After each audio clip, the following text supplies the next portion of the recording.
Hey guys, you saw Pokemon in the title and you clicked it, and you were right to do so. So now I guess I gotta make do on it. Quick, come up with something. Today in Nerd History! By and large, Pokemon's reputation is that it's squeaky, feel-good fun, and like the darkest thing about it is typically a tired joke about dogfighting or like Cubone's spooky backstory. But like any media property that's been around long enough, Pokemon has persevered through its share of controversies. Here are 5 Pokemon controversies that nobody expected. Number 5. While you might expect Pokemon's first major social hurdle to be the swarm of angry parents saying that the cards are a form of gambling, or they're exploitative, or they're a challenge to American values, or something, it was actually something far more direct and far more startling. In 1997, episode 38 of the Pokemon anime was ground zero for what became known as Pokemon Shock. The episode, Den no Senshi Porygon, or Cyber Soldier Porygon, featured Ash and the gang on an adventure in the digital frontier to thwart a Team Rocket scheme. It's a pretty innocuous setup that aims to explain how some of the iffy logic of Pokeballs work. But now it carries a dark legacy. When Pikachu unloads an electric attack on a bevy of missiles within the computer, the resulting cyber explosion manifests in the form of a violent barrage of red and blue strobing lights. Exactly the type that might trigger epileptic seizures. The episode, which aired on an unassuming Tuesday evening, caught about 4 million kids in the crossfire. And while we don't have an exact count on how many kids were actually affected, we do know that 685 kids had reactions so severe that they had to be sent to the hospital. Disaster also resulted in the show being pulled from the airways for 4 months, and the episode has never been rebroadcast. So now, do you think that Pikachu's such a good guy? Yeah, he's still pretty cute. Number 4. Look, we have to talk about Pokemon Go sooner or later, so let's just get it over now so that you don't expect it to be number 1. This was recent enough that I suppose that most of you are probably pretty familiar with everything that went down, because how could you not be? But just in case, let's recap.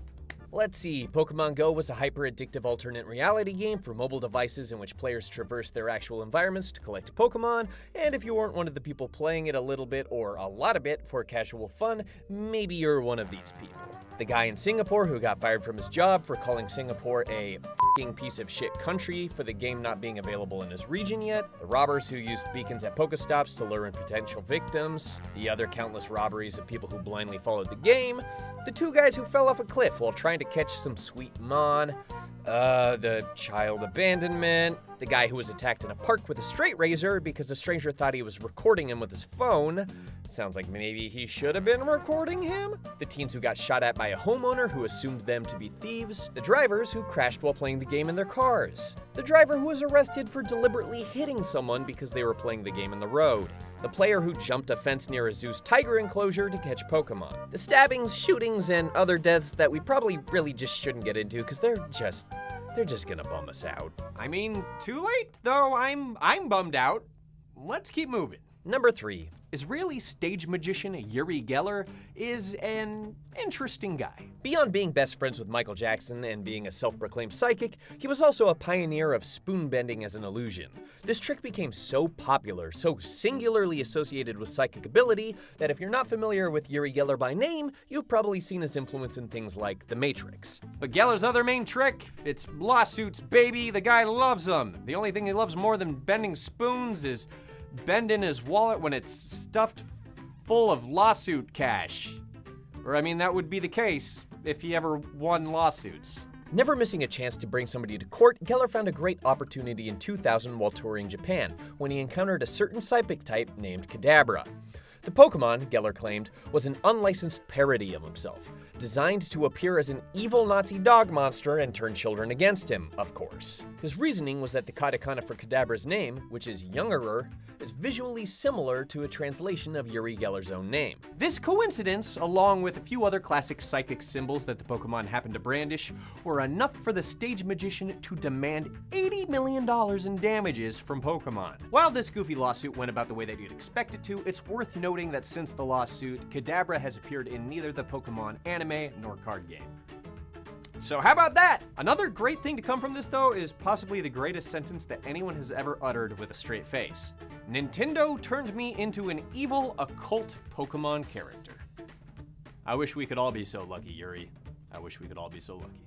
Number 2. A thing can only become so popular before hordes of religious zealots rush out from the woodwork to claim that the popular thing is the second coming of Little Lord Lucifer Satan-man, which is his full name. Don't look it up, trust me. And Pokemon was an extra natural fit as a target for militant Christians in the States. I mean, not only does it feature fighting and monsters or demons, but it also prominently features the idea of evolution. Whoa. It was a regular old panic party in the US when the games and anime hit big in the 90s. Beyond typical school bannings and religious community calls to eliminate the franchise, there were all kinds of fevered conspiracy theories that popped up, including that the Pokemon theme song hid a backmasked message to teach kids to love Satan. Some televangelists even led full crusades against the series. So Pokemon is a game that teaches children how to enter into the world of witchcraft, how to cast spells. Pokemon World is a world of the demonic.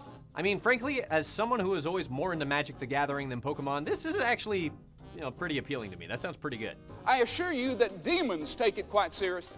Satan takes it quite seriously. Your children need to know there's a devil, and he hates them, and he wants to ruin their life. And good enough for them, good enough for me. And if you think the backlash was big in America, there were some, let's just say, extreme examples worldwide.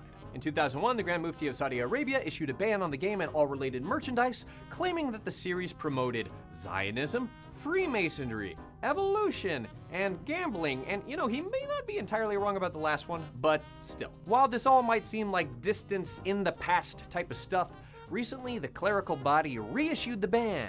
And I wonder what recent super popular Pokemon property could have spurred that on. Oh! And number 1. Guys, if you thought we were only going to talk about Pokemon Go once, well, that's on me. I did actually lie to you, so I'm sorry for that. But I couldn't possibly fit everything into just one category. Can you blame me?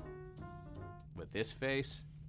We've talked a lot about the individual cases of people playing the popular mobile game, but that's small beans. After all, it's the massive, disgustingly huge throngs of people that became the actual problem. In Sydney, Australia, the courtyard of an apartment complex infamously became a den of hundreds of Pokemon Go fiends, some of whom would camp through all hours of the night with food and water stockpiled. Police were called, fines were threatened, players were bombed with water balloons and eggs from disgruntled residents. In other situations, legal action was taken. In Detroit, some suburbanites filed a class action lawsuit against Pokemon Go developer Niantic as players began to swarm their neighborhood, destroying private property and verbally threatening residents. Other lawsuits have popped up all over with varying degrees of legal fallout. Due to a different case regarding driving, you can no longer play Pokemon Go while moving over a certain speed. And lawsuits have gone in the other direction too. In the aftermath of Pokemon Go, the city of Milwaukee, Wisconsin started requiring permits from AR games in order to cut down on people trespassing on private property. Only for the city to be sued by a developer of augmented reality technology. So if you want the full Pokemon Go experience, the greatest shit show a mobile game has ever created, everyone craft a lawsuit, pass it to the person to the left until we're all so sued that we're dead. Maybe then Uri Geller will finally be friends with us, and he can teach us that cool spoon bending trick.